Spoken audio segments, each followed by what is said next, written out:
नमस्कार विद्यार्थी मित्रांनो, स्पर्धा परीक्षा गुरु या आपल्या यूट्यूब चॅनलवर तुमच्या सर्वांचे स्वागत आहे.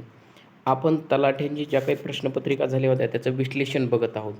आजची जी प्रश्नपत्रिका आहे ती 18 ऑगस्ट 2023ला झालेली आहे आणि त्याची कोणती सेकंड शिप आहे. आपण पहिल्या शिपची प्रश्नपत्रिका बघितली. आपण सामान्य ज्ञानचे 25 प्रश्न बघत आहोत.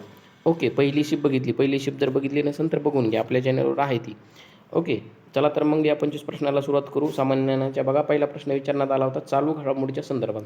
36व्या राष्ट्रीय खेळ 2022 ज्या काही स्पर्धा झाल्या, नॅशनल गेम 2022, महाराष्ट्राने किती पदके जिंकली असा प्रकारचा प्रश्न होता. तर काय त्याचं योग्य उत्तर 140 पदके जिंकली. कोणतं? National games 2022. कोणता? 36व्या क्रीडा स्पर्धा, राष्ट्रीय क्रीडा स्पर्धा. त्याच्यानंतरचा प्रश्न होता बघा, हा पण चालू घडामोडीच्या संदर्भात होता. बघा, हा विचारण्यात आला होता 2023मध्ये कोणत्या राज्यातील पूर जिल्ह्यातील आपत्ती सज्जता सुधारण्यासाठी जागतिक बँकेने 108 दशलक्ष डॉलरच्या रकमेची मंजुरी दिली. बघा, म्हणजे आसाम जे आहे त्याचं उत्तर काय योग्य? आसाम. या आसाम राज्यातील पूर परिस्थिती म्हणजे पूर जिल्ह्यातील आपत्तीची जी काही व्यवस्था आहे ती सुधारण्यासाठी कोणत्या बँकेने? जागतिक बँकेने 108 दशलक्ष डॉलरची रकमेची काय केली? मंजुरी दिलेली आहे. त्या ठिकाणी राज्य विचारलं होतं, कोणतं? आसाम राज्य आहे ते. चालू घडामोडीच्या संदर्भात 2 प्रश्न विचारण्यात आले होते.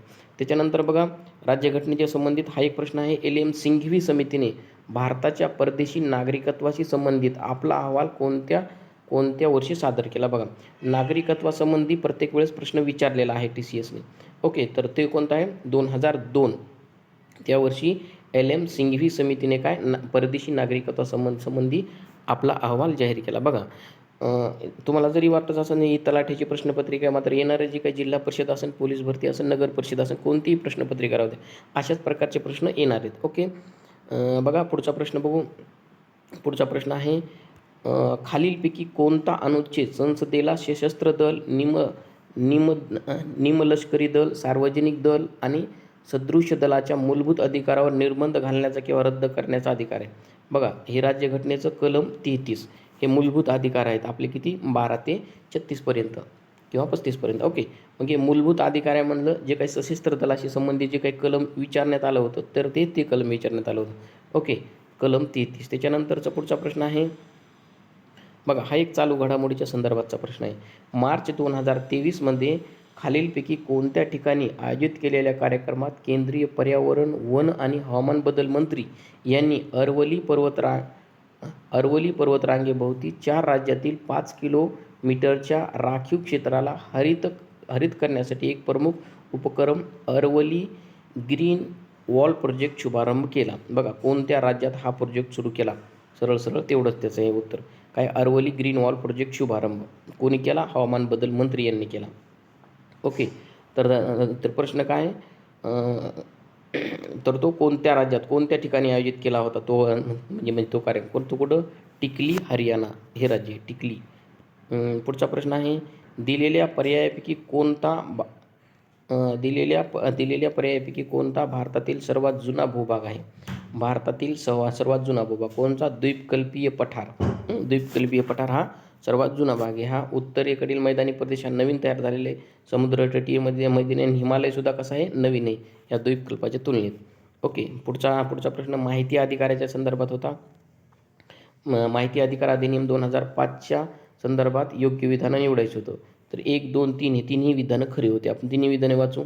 बघा, माहितीचा अधिकार म्हणजे कायद्याअंतर्गत उपलब्ध होण्यायोग्य माहितीचा अधिकार जो कोणत्याही सार्वजनिक प्राधिकरणाकडे किंवा त्याच्या नियंत्रणाखाली असतो. हे एक बरोबर आहे. त्याच्यानंतर त्यात काम, कागदपत्रे आणि नोंदी तपासण्याचा अधिकार देखील समाविष्ट आहे. बरोबर आहे. त्याच्यानंतर नंबर 3, यात टिपा, उत्तरे घेण्याचा किंवा दस्तऐवज वा अहवाल यांच्या प्रमाणित प्रती घेण्याचा अधिकार देखील समाविष्ट आहे. तिन्ही प्रती. ओके, त्याच्याबद्दल विचारण्यात आलं होतं माहितीच्या अधिकार. पुढचा प्रश्न आहे, कमांड प्रॉम्प्ट, उच्चार जरा थोडंसं हे आहे ना. बघा, कमांड प्रॉम्प्टवर मेसेज प्रिंट करण्यासाठी खालीलपैकी कोणती कमांड दिली जाते? कमांड प्रॉम्प्टवर काय करण्यात आली? मेसेज प्रिंट करण्यासाठी कोणती कमांड? इको ही कमांड आहे बघा. संगणकाशी संबंधित हा प्रश्न आहे, बघून घ्या. त्याच्यानंतरचा प्रश्न आहे बघा, हे त्याच्यानंतरचा प्रश्न आहे जनगणनेशी संबंधित आहे बघा. 2001 ते 2011 या कालावधीत भारताच्या लोकसंख्येचा दशकातील वाढीचा दर किती होता? लोकसंख्या वाढीचा दर विचारण्यात आला. किती? 17.64 हा लोकसंख्या वाढीचा दर होता. त्याच्यानंतर इतिहासाशी संबंधित प्रश्न. दुसरे अँग्लो शीख युद्ध कोणत्या वर्षी झाले? कोणत्या वर्षी झाले? 1848 रोजी दुसरे काय झाले? अँग्लो शीख युद्ध. महत्त्वाचा प्रश्न आहे. त्याच्यानंतरचं बघा पुन्हा चालू घडामोडी संबंधित जास्त प्रश्न विचारण्यात आले होते बघा. चालू घडामोडी हा कोणता आहे? जानेवारी 2023 पंतप्रधानांनी घोषित केलेल्या प्रकल्पाचे नाव काय आहे, ज्या अंतर्गत नैसर्गिक आपत्ती किंवा मानवी संकटांनी प्रभावित झालेल्या कोणत्याही विकसनशील देशाला भारताकडून अत्यावश्यक काय वैद्यकीय साहित्याचा पुरवठा केला जाईल? तर कोणता प्रकल्प? आरोग्य मैत्री. काय केला? आपल्या पंतप्रधानांनी घोषित केलेला जो प्रकल्प आहे, ज्या अंतर्गत काय केलं जातं? जी नैसर्गिक आपत्ती आली किंवा मानवी संकट आली तर अशा प्रभावित ठरलेल्या कोणत्याही देशाला भारताकडून काय त्याला मदत केली जाते. कोणता आहे तो? आरोग्य मैत्री. बघा पुढचा प्रश्न आहे ऑक्टोबर 2022 बघा चालू घडामोडीशी संबंधितच आहे हा प्रश्न. ऑक्टोबर 2022 घोषित केल्यानुसार खालीलपैकी कोणते न्यायाधीश हिजाब प्रकरणाच्या निकालाच्या सुनावणीसाठी सर्वोच्च न्यायालयाच्या 2 न्यायाधीशांच्या घटनापीठाचा एक भाग होते? बघा म्हणजे ते हिजाबशी संबंधित काय केला? एक खटला सुनावला होता, तो कोणते न्यायाधीश त्याच्यामध्ये होते असा हा प्रश्न आहे. काय ते कोण होते? न्यायमूर्ती हेमंत गुप्ता आणि सुधांशू धुलिया हे दोघंजण होते. त्याच्यानंतरचा बघा पुढचा प्रश्न आहे 2011च्या जनगणनेची घनता विचारली होती. भारताची घनता किती होती? घनता किती होती? 382 व्यक्ती प्रति चौरस किलोमीटर एवढी घनता होती. ओके, पुढचा प्रश्न बघू. बघा पुढचा प्रश्न विचारण्यात आला होता भारतीय राज्यघटनेने प्रदान केलेले मूलभूत कर्तव्यांतर्गत खालीलपैकी कोणते येत नाही? मूलभूत कर्तव्य कोणते येत नाही? सामंजस्य वाढवणे हे कर्तव्य आहे. त्याच्यानंतर देशाचे संरक्षण करणे हे बी कर्तव्य आहे. सार्वभौमत्व रक्षण करणे हे कर्तव्य आहे. मालमत्ता खरेदी करणे हे मूलभूत कर्तव्य नाही. म्हणजे कलम 31 होतं ते, तर त्याच्यानंतर ते काय करण्यात आलं? काढून टाकण्यात आलं. तो एक मूलभूत कर्तव्य नाही ते. त्याच्यानंतरचा पुढचा प्रश्न आहे इतिहासाशी संबंधित. खालील समाजसुधारापैकी कोण चैतन्य गाथा साहित्यिक? बघा वेगळं विचारलं काहीतरी. चैतन्य गाथा या साहित्याचे लेखक कोण आहेत? पांडुरंग महादेव बापट. महादेव बापट, सेनापती बापट म्हणतो आपण त्याला. चैतन्य गाथा या साहित्य कृतीचे काय आहेत? ते लेखक आहेत. पुढचा प्रश्न आहे अनहिलेशन ऑफ कास्ट हे पुस्तक यांनी लिहिले. कोणी लिहिले? अनहिलेशन ऑफ कास्ट कोणी लिहिले? डॉक्टर आंबेडकरांनी पुस्तक लिहिलेले अनहिलेशन ऑफ कास्ट. त्याच्यानंतरचा पुढचा प्रश्न आहे कोणत्या जीवनसत्वाची कमतरता रातांधळेपणाशी निगडीत आहे? कोणतं? ए जीवनसत्व. जीवनसत्वाच्या अभावी काय होतो? रातांधळेपणा होतो. ओके, महत्त्वाचं आहे. पुन्हा एकदा चालू घडामोडीशी संबंधित प्रश्न विचारण्यात आला होता. खालीलपैकी कोणत्या महिन्यात राजस्थान सार्वजनिक परीक्षा भरतीमधील अयोग्य माध्यमांना प्रतिबंध करण्यासाठी उपाय अधिनियम 2022 राज्यपालांनी संमत केला? कधी केला तो?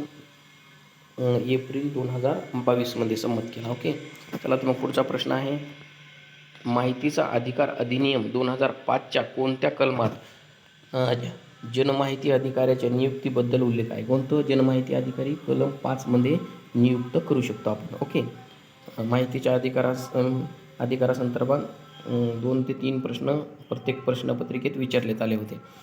कोणत्या? तलाठ्याच्या. त्याच्यानंतरचं काय आहे प्रश्न इतिहासाशी संबंधित हा एक प्रश्न आहे बघा. 1863 पंडित शिवनारायण अग्निहोत्री यांनी अलाहाबाद येथे स्थापन केलेली धर्मसभा ही एक हिंदू संघटना होती.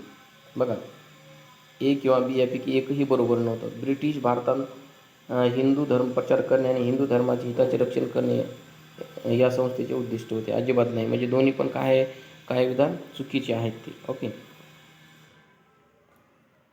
त्याच्यानंतरचा प्रश्न आला होता मेंडेलच्या कार्याचा पुनर्शोध कधी झाला? 19 मेंडेलच्या म्हणजे मेंडेलची जे काही आवर्त सारणी आहे तर त्या आवर्त सारणीवर प्रश्न विचारण्यात आला होता. ओके, चला तर मग पुढचा प्रश्न बघू. प्रार्थना समाजाची स्थापना विचारली होती. प्रार्थना समाजाची स्थापना कोणत्या वर्षी झाली? प्रार्थना समाजाची स्थापना 1867. ओके, हे TCSने जे काही रिस्पॉन्स शीट दिला त्या रिस्पॉन्स शीटचे काय आहे तर उत्तर येत. ओके, आपण तलाठीच्या जे काही 18 ऑगस्ट 2023ची सेकंड शिफ्ट झाली होती त्याचं विश्लेषण बघत आहोत. पुढचा प्रश्न बघू. बघा, पुढचा प्रश्न आहे 2022मध्ये तेलंगणाचे मुख्यमंत्री चंद्रशेखर राव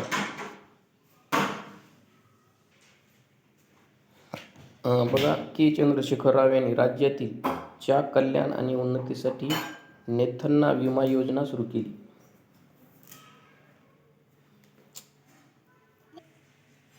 कोणी केली सुरू? तेलंगणाचे मुख्यमंत्री चंद्रशेखर राव.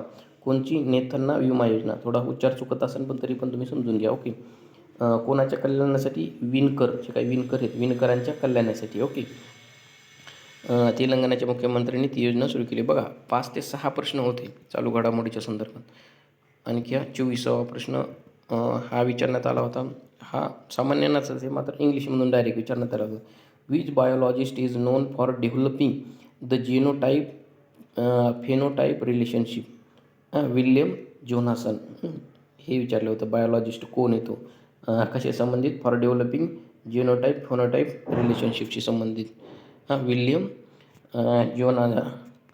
जोनासेन. त्याच्यानंतर प्रश्न 25 आणि शेवटचा आपल्या या सिरीजचा या लेक्चरचा.